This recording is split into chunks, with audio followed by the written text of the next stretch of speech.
दोस्तों, आपका एक बार फिर स्वागत है हमारे यूट्यूब चैनल पे। तो आज की वीडियो हम बात करने वाले हैं अपने ऑटोगेट कोर्स में। ठीक है, तो आज हम अपना चैप्टर नंबर 3 स्टार्ट करने वाले हैं इस कोर्स के अंदर। तो जैसे ही मैंने यहाँ पे अपनी वेबसाइट ओपन की हुई है freeeducation.in, तो उस पर चलते हैं सीधा। उस पर ऑटोगेट कोर्स पे क्लिक करने के बाद जैसे नेक्स्ट पेज ओपन होता है, तो नेक्स्ट पेज पे हमें जाना है अपने नीचे की तरफ। यहाँ पे हम क्लिक करेंगे free AutoCAD online course for students beginners, उस पर क्लिक कर देंगे। उस पर क्लिक करते ही हमारा जब फर्स्ट चैप्टर ओपन हो जाता है, तो जैसे मैं फर्स्ट चैप्टर हम कंप्लीट कर चुके हैं। फर्स्ट चैप्टर के अंदर हम ये सब सीख चुके हैं। हमारी जो लास्ट वीडियो थी उसके अंदर हमने ये सब डिस्कस किया था। ये सब क्या होता है, इंट्रोडक्शन, ऑटोकैड के ग्राफिक यूजर इंटरफेस, ये भी हमने समझे थे। फाइल मैनेजमेंट कैसे करते हैं, कोई न्यू फाइल क्रिएट करनी है तो उसको कैसे करना है, कोई फाइल को ओपन करना है तो फाइल को कैसे हम ओपन कर सकते हैं, कैसे हम फाइल को सेव कर सकते हैं, लाइन कमांड कैसे यूज़ करते हैं, इरेज कमांड कैसे यूज़ करते हैं, कोऑर्डिनेट सिस्टम क्या होता है, ये सब हमने सीखा था अपने चैप्टर नंबर फर्स्ट में। और उस पर कुछ प्रैक्टिस भी की थी हमने। तो हमारी जो फर्स्ट वीडियो है, फर्स्ट सेकेंड एंड थर्ड, वो वीडियो तीनों की तीनों वीडियो चैप्टर 1 पे है। एंड द फोर्थ वीडियो जो हमारी ऑटोगेट कोर्स पे है वो चैप्टर नंबर 2 पे है। तो चैप्टर नंबर 2 पे मैंने क्या बताया था, यहाँ पे पेज नंबर 2 पे जाएंगे। पेज नंबर 2 में यानी चैप्टर नंबर 2 के अंदर हमने सीखा था यूनिट कमांड को कैसे यूज़ करना है, यूनिट कैसे सेट करनी है, लिमिट्स कैसे सेट करना है, ड्राफ्टिंग सेटिंग के बारे में बताया था, ड्राफ्टिंग सेटिंग कैसे करते हैं, ऑर्थो कमांड का क्या यूज़ होता है, ऑब्जेक्ट स्नैप का क्या यूज़ होता है, डायनेमिक इनपुट्स, इसके हमने कुछ प्रैक्टिस की थे कैसे हम बना सकते हैं, सर्कल कमांड कैसे यूज़ कर सकते हैं, एलिप्स कमांड कैसे यूज़ करते हैं, रेक्टेंगल कमांड कैसे यूज़ करते हैं, पॉलीगन कैसे यूज़ करते हैं, सब हम सीखा था चैप्टर नंबर 2 पे। तो आज की वीडियो में जो हम बात करने वाले हैं वो है हमारा चैप्टर नंबर 3। तो चैप्टर नंबर 3 का मैं इंट्रोडक्शन दे देता हूँ कि इसके अंदर हम क्या क्या चीज़ें सीखने वाले हैं। तो दोस्तों काफ़ी ज़्यादा इंटरेस्टिंग चीज़ें हैं, यानी कि अब हम थोड़ा बेसिक से थोड़ा धीरे धीरे एडवांस की तरफ मूव करेंगे। जब ये टूल्स हमें आ जाएंगे ये सब यूज़ करना चैप्टर नंबर 3 के, तो चलिए आज स्टार्ट करते हैं हम अपना चैप्टर नंबर 3 इन ऑटोगेट कोर्स। तो दोस्तों जो हमारा चैप्टर नंबर 3 है उसके अंदर जो हमारी फर्स्ट कमांड दी हुई है वो कौन सी, हमारी मूव कमांड। तो मूव कमांड का यूज़ क्या होता है, move tool is use to move an one और more object from where their current location to no location. यानी कि मूव टूल या मूव कमांड जो होता है उसका यूज़ हम बेसिकली इसलिए करते हैं किसी ऑब्जेक्ट को एक जगह से दूसरी नई जगह पे पहुंचाने के लिए। तो इसकी जो कमांड होती है दोस्तों, इसकी जो कमांड होती है हम यूज़ करते हैं एम।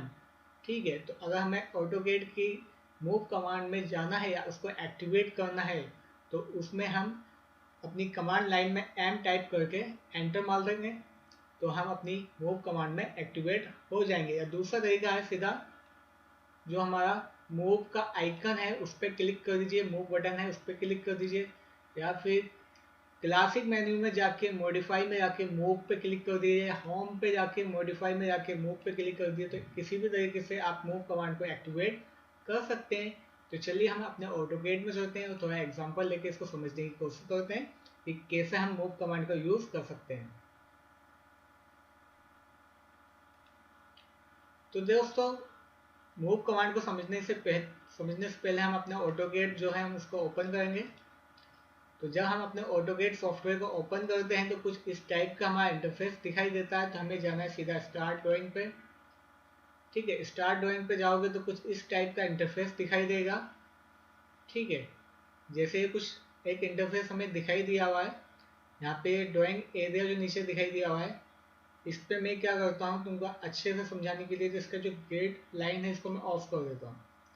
तो हमें गेट्स नहीं दिखाई देगी। जैसे मैं कोई ड्राइंग बनाऊंगा तो वो आपको एक अच्छे तरीके से समझ में आएगी। तो मुझे क्या करना है, मूव कमांड को यूज़ करना है। तो मूव करने के लिए कोई ऑब्जेक्ट तो बनाना पड़ेगा। तो मैं क्या करता हूँ इसमें एक, जैसे कि हमने अपने जो सीखा था रेक्टेंगल कैसे बनाते हैं, तो रेक्टेंगल बनाते हैं फिर उसको हम मूव करने की कोशिश करेंगे। तो रेक्टेंगल बनाने की जो कमांड बताई थी वो थी REC एंटर। ठीक है, या तो मैं REC एंटर मार दूँ, उसमें एक्टिवेट करके वहाँ पे डायमेंशन पूछेगा, डायमेंशन दे दूँ, या फिर यहाँ पे देखिए एक रेक्टेंगल की यहाँ पे बटन भी दिया हुआ है, सीधा मैं इस पर क्लिक कर देता हूँ। जैसे मैंने इस पर क्लिक कर दिया तो वो पूछेगा कि specify the first corner point, तो मैंने स्पेसिफाई कर दिया यहाँ पे फर्स्ट कॉर्नर पॉइंट। अब देखो मैं जैसे मूव कर रहा हूँ माउस को तो वो पूछ रहा है कि मुझे रेक्टेंगल किस तरफ को चाहिए। तो मैं सपोज कीजिए मैं ऐसी एक समझाने के लिए एक ऐसी रैंडम एक रेक्टेंगल बना देता हूँ। तो सपोज कीजिए मैंने एक रेक्टेंगल बना दिया। अब मुझे क्या करना है, इस रेक्टेंगल को मूव करना है। तो दोस्तों जब मुझे मूव करना है तो या तो मैं इस ऑब्जेक्ट को पहले सेलेक्ट कर दूं, सेलेक्ट करने के बाद यहाँ पे देखो मूव कमांड, यहाँ पे मूव बटन भी दिया हुआ है, ठीक है। या तो सीधा मैं मूव बटन पे क्लिक करके मूव कर दे। अब वो पूछेगा कि किस तरफ से मूव करना है, मुझे बेस्ट पॉइंट स्पेसिफाई करना पड़ेगा। तो सपोज कीजिए मैं इस तरफ से उठाना है इसको, तो मैं वहाँ पे क्लिक कर दूंगा। अब देखो वहाँ पे क्लिक करने के बाद देखो ये क्या हो रहा है, उसी पॉइंट से इसने उसे उठा के मूव करना स्टार्ट कर दिया। यानी मुझे जिस डायरेक्शन में इसको यहाँ से उठा के मुझे यहाँ पहुँचाना है तो मैं वहाँ पे क्लिक कर दूंगा। अब देखो ये क्या हुआ, ये इस पोजीशन से उठ के इस पोजीशन पे आ गया है। दूसरा तरीका हो सकता है मूव करने का, सीधा कमांड लाइन में जाके एम एंटर करते हैं,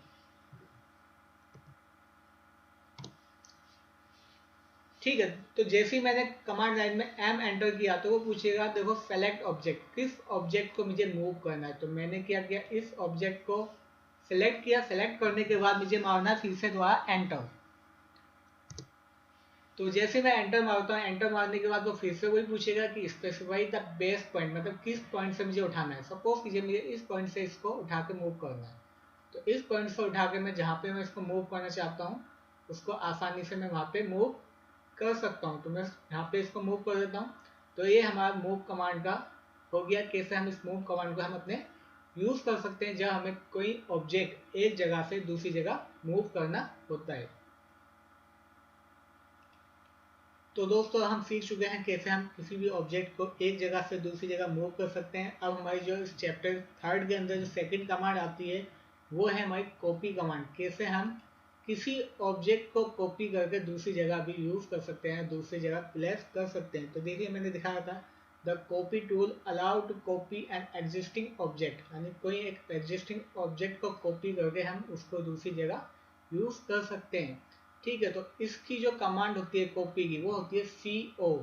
तो इसको या तो हम कमांड लाइन पे जाके CO टाइप करके एंटर मार के एक्टिवेट कर सकते हैं। दूसरा तरीका होता है इसका कॉपी बटन पे क्लिक कर दीजिए तो भी आप कॉपी को एक्टिवेट कर सकते हो, या फिर मॉडिफाई में जाके कॉपी पे क्लिक कर दीजिए, या फिर होम मॉडिफाई कॉपी, ठीक है। तो इसको भी चलते हैं अपने ऑटोगेट पे, वहाँ पे समझने की कोशिश करते हैं कैसे हम एक ऑब्जेक्ट को कॉपी कर सकते हैं। तो जैसे मैंने अपने आ गए। अब सपोज कीजिए मुझे जो मैंने रेक्टेंगल बनाया था मुझे इसी को कॉपी करके दूसरी जगह लेके जाना है, या दूसरी जगह मुझे इसको यूज करना है। तो एक तरीका मैंने बताया था कि सीधा कॉपी बटन पे क्लिक कर दीजिए। तो यहाँ पे देखिए एक कॉपी बटन दिया हुआ है, सीधा मैं इस पर क्लिक करता हूँ। जैसे मैं कॉपी बटन क्लिक करता हूँ तो वो पूछेगा मुझसे कि मुझे कौन सा ऑब्जेक्ट को कॉपी करना है। तो जैसे कि मुझे इसी ऑब्जेक्ट को कॉपी करना है तो मैं इसको सेलेक्ट कर देता हूँ। क्लिक करके इसको मैंने सेलेक्ट कर दिया। सेलेक्ट करने के बाद आपको एंटर मारना होगा अपने कीबोर्ड से। जैसे ही मैं एंटर मारता हूँ तो ये पूछेगा कि स्पेसिफाई द बेस्ट पॉइंट, मतलब किस साइड पे उठा के मुझे इसको कॉपी करना है। सपोज कीजिए मुझे इस पॉइंट से उठा के इसको कॉपी करना है तो मैंने बेस्ट पॉइंट सेलेक्ट किया। जैसे मैं माउस से इसको मूव करूंगा तो देखो क्या हो रहा है, जो ओरिजिनल है वो वहीं पे ही है, लेकिन ये कॉपी होके दूसरी जगह भी मूव करने लगा है। तो मुझे सपोज कीजिए मुझे यहाँ पे इसको कॉपी करके यहाँ पे इसको रखना है, या मुझे इसको एक और इसकी कॉपी चाहिए यहाँ पे, या मुझे इसकी एक और कॉपी चाहिए इस जगह पे, ठीक है। तो ये मैंने इसकी इसी एक रेक्टेंगल की 3 कॉपी और बना दी, ठीक है। इस तरीके से हम कॉपी कमांड को यूज कर सकते हैं।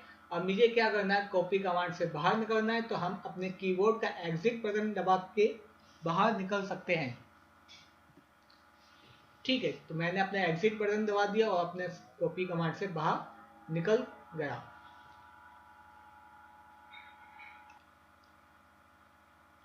तो अब हमारे जो ऑटोगेट के अंदर जो थर्ड कमांड आती है चैप्टर नंबर 3 पे, वो है रोटेट कमांड, कि कैसे ऑब्जेक्ट को रोटेट कर सकते हैं। तो यहाँ पे इसकी जो कमांड्स हम यूज करते हैं वो होती है RO, या फिर हम इसका जो रोटेशन का बटन होता है इस पर क्लिक करके भी इसको एक्टिवेट कर सकते हैं, मॉडिफाई में जाके रोटेट कर सकते हैं, या होम मॉडिफाई में जाके रोटेट कर सकते हैं। तो चलिए अपने ऑटोगेट पे चलते हैं, वहाँ पे समझने की कोशिश करते हैं कैसे हम कोई भी ऑब्जेक्ट को रोटेट कर सकते हैं।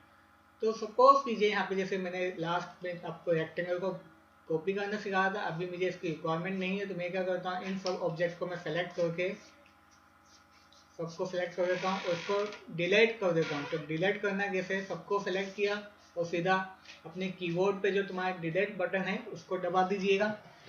जैसे मैं इसको दबाता हूँ हमारा जो जितनी भी हमारी ड्राइंग्स थी वो क्या हो गई, अब डिलीट हो गई। तो मुझे अब रोटेट जो हमारा रोटेशन का टूल था उसको यूज़ करना है, तो ये एक नया ड्राइंग बनाते हैं। तो मैं फिर से रेक्टेंगल ही यूज़ कर देते हैं, रेक्टेंगल। ठीक है, क्लिक किया मैंने, रेक्टेंगल पे क्लिक किया, एक्टिवेट हो गया। Specify the first point, specify the second point. मैं क्या कर रहा हूँ, कुछ इस टाइप का बना के दिखा रहा हूँ ताकि रोटेशन आपको इजी वे में समझ में आ जाए।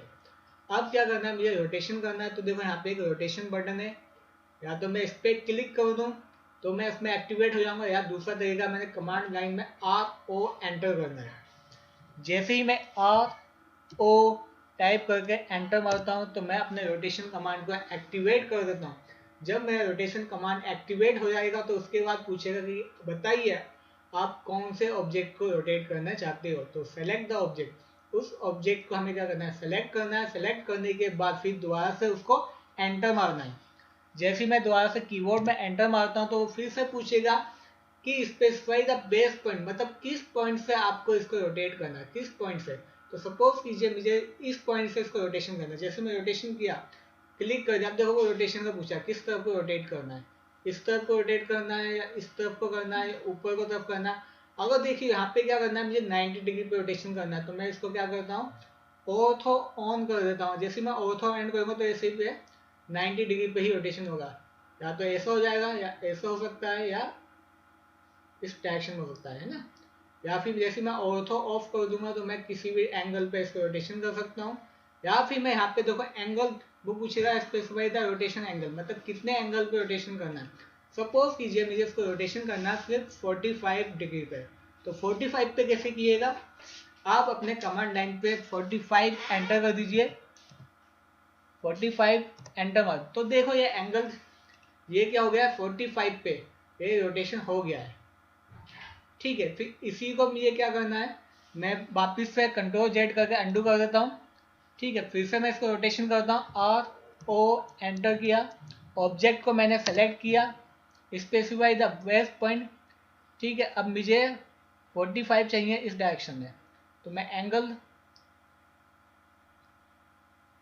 45, तो मैं करता हूँ 45 इसके हिसाब से 45 एंटर। ठीक है, तो देखो ये 45 इस तरफ को हो गया क्योंकि बेस्ट पॉइंट मैंने इसको चूज किया था, तो इसके अकॉर्डिंग उसने 45 लिया। अगर इसको चूज करता तो इसके अकॉर्डिंग वो 45 देता, ऊपर चूज किया तो ऊपर के अकॉर्डिंग उसने 45 दिया। तो जो भी आप बेस्ट पॉइंट चूज करोगे उसके अकॉर्डिंग वो उस एंगल के अकॉर्डिंग वो उसको रोटेट कर देगा। ठीक है, तो ये बस का एक एग्जांपल है। जब हम ड्राइंग बनाएंगे तो बहुत अच्छे से इनको सबको कमांड को यूज करके मैं आपको दिखाऊंगा कैसे हम इन सब कमांड को यूज करके एक अच्छी ड्राइंग बना सकते हैं अपने ऑटोकैड पे। तो चलते हैं हम अपनी नेक्स्ट कमांड पे। नेक्स्ट कमांड हमें जो क्या दे रखी है इसके अंदर हमारे ऑटोकैड के अंदर, तो दोस्तों जो नेक्स्ट कमांड दे रखी है वो दे रखी है हमें मिरर। यानी मिरर कमांड क्या होती है, किसी जैसे कि हम मिरर के अंदर अपनी इमेज देखते हैं ना, एज इट इज एक दूसरी इमेज दिखाई देती है, तो उसको हमें मिरर करना है। तो उस कमांड के लिए हम यूज करते हैं MI। ठीक है, तो इमेज बनाने के यानी एक एग्जैक्ट इमेज बनाने की उसके लिए। तो सपोज कीजिए कि मुझे जो मैंने ये रोटेशन किया है, इस रोटेशन का मुझे एक मिरर बनाना है एकदम इसके अपोजिट। तो मैं क्या करता हूँ, एक मुझे बेस लाइन बना देता हूँ ताकि मैं आसानी से इसका रोटेशन कर सकता हूँ। तो सपोज कीजिए मुझे इसी का क्या करना है, मिरर करना है। तो मैं MI, जैसे मैं MI टाइप करता हूँ तो वो दिखा देगा ऑप्शन में मिरर। मैं एंटर मारता हूँ तो मिरर कमांड एक्टिवेट हो जाएगा।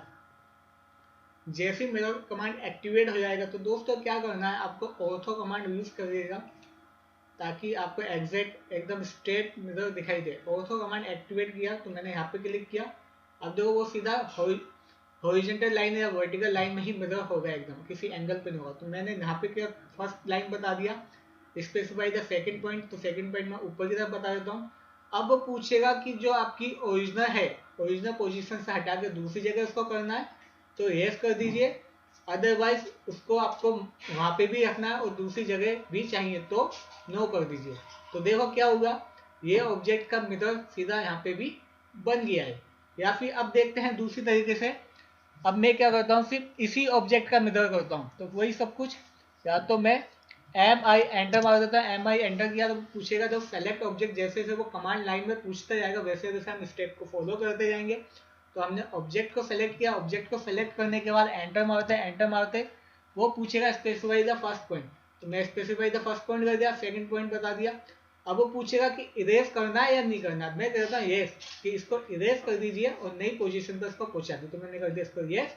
तो देखो यहाँ से वो इरेज हो गया, इसका मिरर बन गया इस साइड में। ठीक है, तो इस तरीके से हम अपने मिरर कमांड को यूज कर सकते हैं बहुत एफिशिएंट वे में। तो दोस्तों अब हमारे जो इसके नंबर कमांड नंबर 5 है ऑटोकेट के अंदर, वो हमारी स्केल कमांड है। तो स्केल कमांड मतलब कोई भी ऑब्जेक्ट को हमें स्केल करके या तो छोटा करना है या उसको बड़ा करना है, तो वहाँ पे हम यूज़ करते हैं इस स्केल कमांड को। और इसकी जो कमांड होती है वो होती है FC। या तो हम सीधा बटन पे क्लिक करके स्केल कमांड यूज़ कर सकते हैं, या मॉडिफाई में जाके स्केल को यूज़ कर सकते हैं, या होम में जाके मॉडिफाई में जाके फिर उसको स्केल में यूज़ कर सकते हैं। तो जैसे मैंने यहाँ पे दिखा है, इट इनलार्ज और रिड्यूस द सेलेक्ट ऑब्जेक्ट। तो ये क्या करता है, जो उस ऑब्जेक्ट का हमें साइज को या तो बढ़ाना है या साइज को कम करना है, यानी डबल करना है, ट्रिपल करना है, या हाफ करना है, जो भी करना है, यानी कि बढ़ाना है या छोटा करना है, वहाँ पे हम यूज़ करते हैं स्केल कमांड को। तो चलिए ऑटोकेड में जाके इस कमांड को भी हम अच्छे तरीके से समझने की कोशिश करते हैं। तो चलते हैं अपने ऑटोकेड पे। तो जैसे मैंने अपना ऑटोकेड ओपन किया तो मैं एक सिंपल सा रेक्टेंगल बना देता हूँ आपको समझाने के लिए, कि सपोज कीजिए मैंने ये रेक्टेंगल बना दिया। अब मुझे क्या करना है, इस रेक्टेंगल को करना है डबल, यानी इसका साइज क्या करना है, मुझे इंक्रीज करना है। तो इंक्रीज करने के लिए क्या होता है, स्केल कमांड। तो देखो यहाँ पे स्केल बटन दिया हुआ भी है, या तो मैं सीधा स्केल बटन पे क्लिक करके एक्टिवेट कर देता हूँ, या फिर कमांड लाइन पे जाके FC टाइप करता हूँ फिर एंटर मारता हूँ। तो जैसे ही मैं FC टाइप करके एंटर मारता हूँ तो मेरा स्केल कमांड एक्टिवेट हो जाएगा। तो दोस्तों ये मेरा जैसे स्केल कमांड एक्टिवेट हो गया, अब स्केल कमांड एक्टिवेट हो गया तो वो पूछेगा कि स्पेसिफाई द बेस पॉइंट, किस बेस पॉइंट से आपको इसको इंक्रीज करना है या डिक्रीज करना है। ठीक है, यानी वो पॉइंट फिक्स रहेगा और बाकी के साइडें क्या हो जाएंगे, या तो इंक्रीज हो जाएंगे या डिक्रीज हो जाएंगी। तो मुझे इंक्रीज करना है तो मैं इस बेस पॉइंट को सिलेक्ट करता हूँ, इस पॉइंट को। अब वो पूछेगा बताइए इसका फैक्टर क्या चाहिए, इसको डबल करना है, ट्रिपल करना है, जो भी कुछ करना है। तो सपोज कीजिए मुझे इसको करना है डबल। तो जैसे ही मैं डबल करूँगा तो नीचे लिखूँगा 2, 2 करके मैं एंटर मार दूंगा। तो देखिए दोस्तों क्या हुआ, उसका साइज ऑटोमेटिक क्या हुआ, डबल हो गया है। मैं इसको मूव कर देता हूँ। ठीक है, एम एंटर करके मैंने इसको मूव किया, बेस पहले सेलेक्ट करके मैं नीचे की तरफ इसको मूव कर दिया। अब मैं इसको सपोज कीजिए मैं इसको करना है, इसका मुझे छोटा करना है साइज, है ना, हाफ करना है। तो हाफ करने के लिए वही यहाँ पे मैं जाता हूँ स्केल कमांड को। जैसे मैंने स्केल कमांड पे क्लिक किया तो पूछेगा सेलेक्ट द ऑब्जेक्ट, ऑब्जेक्ट को सेलेक्ट किया, ऑब्जेक्ट को सेलेक्ट करने के बाद वो एंटर मारोगे, एंटर मारने के बाद वो बेस पॉइंट पूछेगा आपको किस बेस पॉइंट से इसको रिड्यूस करना है। सपोज कीजिए मैं इस बेस पॉइंट से इसको रिड्यूस करना है, तो देखो वो कम ज़्यादा कर रहा है, या तो मैं ज़्यादा भी कर सकता हूँ या इसको कम भी कर सकता हूँ। मुझे करना है इसका हाफ, छोटा करना है। तो छोटा कैसे कर सकता हूँ, मैं कर दूंगा सीधा 0.5, मुझे डबल नहीं करना है, मुझे इसका 0.5 मतलब हाफ कर देना है। तो देखिए इसका हाफ हो गया, छोटा हो गया, स्केल हो गया। इस तरीके से हम हाफ कर सकते हैं। और इसमें एक और तरीका होता है यार, अगर मुझे वापिस से अपने स्केल कमांड में जाना है, तो क्यों मैंने अभी अभी मैंने अपने स्केल कमांड से एग्जिट किया है, मुझे वापस अपने स्केल कमांड जाना है, तो मुझे दोबारा से क्लिक करने की जरूरत नहीं है। मैं सीधा अपने कीबोर्ड से एंटर टाइप करूंगा, एंटर पे क्लिक करती देखो वो पूछेगा सीधा स्केल कमांड एक्टिवेट हो गया। अब सीधा पूछेगा ऑब्जेक्ट को सेलेक्ट किया, ऑब्जेक्ट को मैंने सेलेक्ट किया। ऑब्जेक्ट को सेलेक्ट करने के बाद जैसे मैं एंटर टाइप करता हूँ तो वो फिर से वो पूछेगा कि स्पेसिफाई द बेस पॉइंट। तो मैं यहाँ से स्पेसिफाई करता हूँ बेस पॉइंट को। अब मुझे क्या करना है, इसका डबल करना है। मुझे तो दोस्तों कॉपी भी करना है, तो मुझे कॉपी करना है और डबल करना है। तो मैं करूँगा कॉपी, ठीक है, और क्या चाहिए डबल, उसका डबल करना है। तो जब मैं कॉपी और डबल करूँगा तो जो हमारा ओरिजिनल है वो भी रहेगा और जो हमारा नया बनेगा वो भी हमारा बन जाएगा। तो देखिए यहाँ पे क्या हुआ, जो हमारा ओरिजिनल रेक्टेंगल था वो तो हमारा ये है, और इसका जो मैंने स्केल किया है डबल वो हमारा ये हो गया। ठीक है, आपको दिखाई दे रहा है ना। तो इस तरीके से हम अपने स्केल कमांड को भी यूज़ कर सकते हैं अपने ऑटोकेड में। तो दोस्तों आज की वीडियो हमने सीखी अपनी 5 कमांड चैप्टर नंबर 3 में। एक तो हमने सीखी कि स्केल कमांड को कैसे यूज करना है, फिर हमने सीखा मिरर कमांड को कैसे यूज करना है, फिर हमने रोटेशन कमांड को कैसे यूज करते हैं, फिर कॉपी कमांड को कैसे यूज करते हैं, और फिर हमने मूव कमांड को कैसे यूज करते हैं। तो ये हमने 5 कमांड आज की वीडियो में सीखी हैं। तो आज की वीडियो में बस इतना ही है। मिलते हैं अब अगली वीडियो में, तब तक के लिए थैंक यू एंड अलविदा।